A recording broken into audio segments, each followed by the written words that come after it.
Hello, and welcome back to another episode of Hooky Hour, where I do not remember at all where we left off. Yeah, I don't know. I need to remember. It's been a hot minute since the last session, so, I guess away we go. I just pray that nothing bad happens to my sister, and that Mom is getting enough money to live comfortably. That's all I can do. Their nobility. They have plenty of money. Enough to spare some. The light shining through the stained glass window began to grow murky, fading into blackness.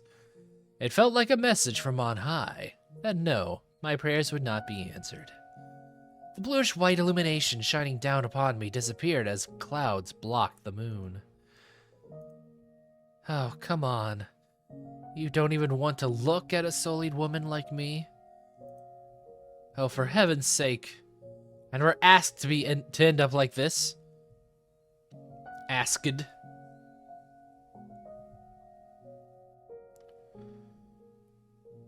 Alright, we got that Michel side.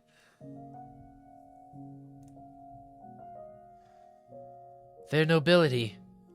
They have plenty of money. Enough to spare some. Okay, yeah, I see. We're asked to end up like this. Gazelle was sitting at one of the pews in the room with a stained glass window. Just looking at her, you might have thought she was offering a prayer. But the words coming out of from her mouth were anything but prayerful. They were filled with resentment. They have plenty of money, a sullied woman. And then I never asked to end up like this. So that's what's beneath that facade. Most likely, money is what she's after. All I need to do now is confirm my suspicions with them. Just what awful secrets will I uncover? I gave Gazelle, sitting in the pew with her head drooped, a cursory glance before leaving the chapel. I had somewhere else to be. You can tell by my slow footsteps. The bitterly cold outside air felt like dozens of needles flowing into my lungs. It had been so long since I had stepped beyond the mansion's walls. A thick mist canopied the night sky, blocking out the moonlight. Naturally, the heavens did not rejoice at my leaving the house. It had been 10 years since I had seen the mansion from the outside, and it hadn't changed one bit. A gloomy scar upon the earth, shrouded in darkness. Oddly the kind of place someone would enthusiastically approach. Nevertheless, it was better than that house. That house. I have to assume he's talking about his previous house? Yes? Who is it? Michael. What? Michael Bollinger? The bowling god? Just one moment. I'll be right there. Come in. It's a humble abode, but make yourself at home. I don't think I will, because this isn't my house, and it never will be. Wow, I must say, this is rather unexpected. Just one word, and I would have been up there in a heartbeat. And how was I supposed to do that? I am regrettably fresh out of carrier pigeons. Right, yes. My apologies. This man, living in a small cottage not far from the mansion, had been hired by the Bollinger family. His job? To watch over me. That said, we never actually interacted. He was tasked with keeping track of whether I was still alive and whether I remained in the mansion. The monthly package from my family was delivered to him, which he then passed on to me. It was insipidly convoluted, but it was indicative of how much they wanted to avoid anyone learning about me. Well then, what can I do for you? The manservant was visibly rattled. Afraid, too. But not because of the difference in our social ranks. I had a pretty good idea that what he had been told about me. He was afraid of me, or more specifically, my curse. People fear that which they cannot comprehend. Not just children, adults as well. They fear demons, witches, and curses, anything impure or not of this world. But I had long since gotten used to being viewed as such. It didn't sadden me, it didn't disappoint me, it didn't pain me. Some things are too foolish to concern yourself over. Though it certainly doesn't make me feel good either. I was on some level annoyed. That woman's appearance at the mansion had created ripples in my once tranquil life. So before I got into the real reason for my visit, I decided to take out a bit of my frustration. Wapow, wapow. Raise your head. There's no need to be afraid. Just one little slap. I don't know what you've been told, but I promise I don't bite. How rude of me. You're right, my sincerest apologies. Your job is to keep watch over me. If the mere sight of me has you trembling, what will you do if I try to run? I would have little trouble escaping. That would be quite unfortunate. What would I ever tell your mother? I'm not sure that would end well at all. You could lose everything you've been paid so far. In fact, you might be lucky to get out with your life.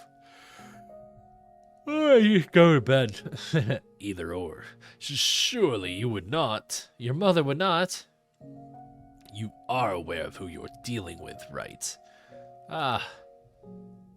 Michael, the cursed youngest son of the Bollinger family, who made a pact with the devil. I don't need a blade to take your life. You wouldn't even make it back to report anything. Have mercy, Lord Michael. Please do not leave the mansion. There's like an air of sarcasm. I don't know. Not sarcasm. Well, I don't know. I feel like it's like this dude has been paid to like play along. Like, oh yeah, sure thing, Michael. You totally have demon powers. Please spare me. Only joking. What? I don't have the power to kill by way of curse. The man fell silent, but the look on his face said, You are cursed, though, aren't you? Once someone's got an idea planted in their head, it's nigh impossible to get rid of it. I am so cursed that anyone can see it, that I need to be locked away in a dark mansion. I'm here because I had a question for you, not to warn you that I plan to run away. A question? For me? Yes. Approximately 3 weeks ago, a black-haired woman came to the mansion. Tell me what you know about her. I was told there would be an Abigail coming, but that's all. I don't know anything else about her. I swear that's all I know. I haven't been told anything else. I believe you. I never thought they would tell you anything. Right. He had been hired to observe me, but that's all he was, a hired hand. He wouldn't be privy to the Bollinger family's internal affairs. Take this. A letter? I need you to deliver it to my mother. You could have just left it in the box from this month's package and I would have collected it when I dropped off the next one. I am in urgent need of information. Will you do this for me? Yes, why, yes, absolutely. I'll fetch a delivery boy tomorrow morning. God, man. Ugh. I'm like extra sleepy tonight just because, despite the fact that I had a pretty good sleep last night, I don't know, I am hit with sleep apnea, which means I can't really, no matter how hard I try, getting a good night's sleep is kind of rough. So, nonetheless, please excuse me. Much appreciated. Good night. You too. Do take care.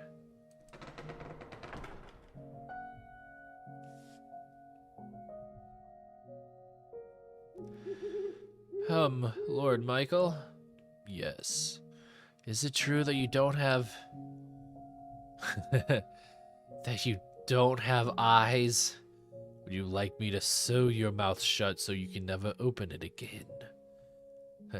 That you don't have an ear? Not at all. My sincerest apologies, Lord Michael. That was horribly disrespectful. Good night. Ah. Curse, I most certainly am. People coming up with stupid rumors about me.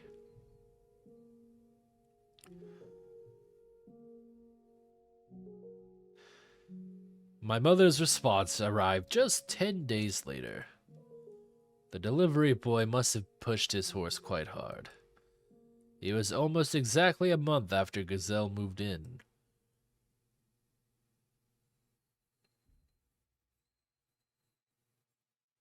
And shortly thereafter, on a bone-chilling night, everything came crashing down. The rift between us grew deeper, and the wall between us impossibly high. When I lay bare the scars in her chest, and mercilessly plunged my knife into them. Whoa, what are you talking about? What are you talking about, man? Boy, I sure hope there's gonna be no knife plunged into my chest. How did we get to this point? Ugh, I hate everything. My spirits were getting darker and darker, like they were slowly sinking into a deep morass. Morass. I had been at the mansion for a month, and every day since felt twice as long as it should have. I had been optimistic at first. I'd even had a little hope that me and Michael could get along together. But it hadn't taken long for that hope to be shattered, and the cheer locked away inside me.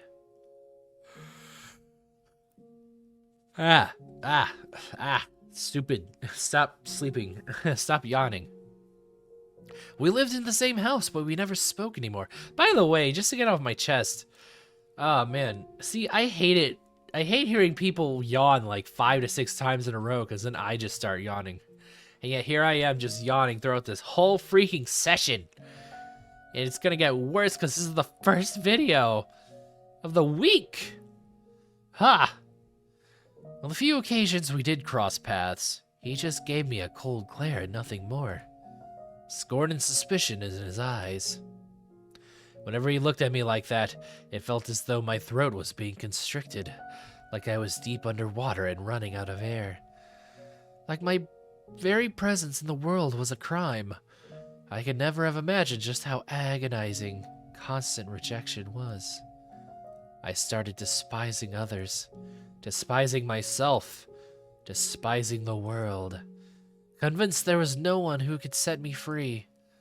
I considered running away from everything, and rather than live like this another day. But I would have done so long ago if that were actually an option. If they found out I fled, that I had acted outside their wishes, my mom and sister would pay. Ah, shoot. I had succeeded in allowing my sister to get married and my mom to live comfortably. I had given them happiness. I couldn't take that away from them again. Not after what I had to go through to do it. Ah, no, cut that out. cut that text out. Don't put it in the final script. Getting way too depressing, Gazelle. Pull yourself together, that's not who you are. Be positive. The negativity didn't only come from my interactions with Michael, either. No, there seemed to be some kind of terrible presence within the mansion that twisted people's hearts. The mansion was, in fact, a bit of a local legend, which I had been informed about before being sent here. People claimed it was cursed, and that an evil witch had lived in it for many, many years. Michael joked that he was the witch, but I didn't believe him. I didn't believe his joke. And next time on Hooky Hour, we will continue down this cursed path. We'll see what exactly happens, I guess, even though we've already been told in advance that a little plungy, stabby happens. So until then, I will see you. Bye.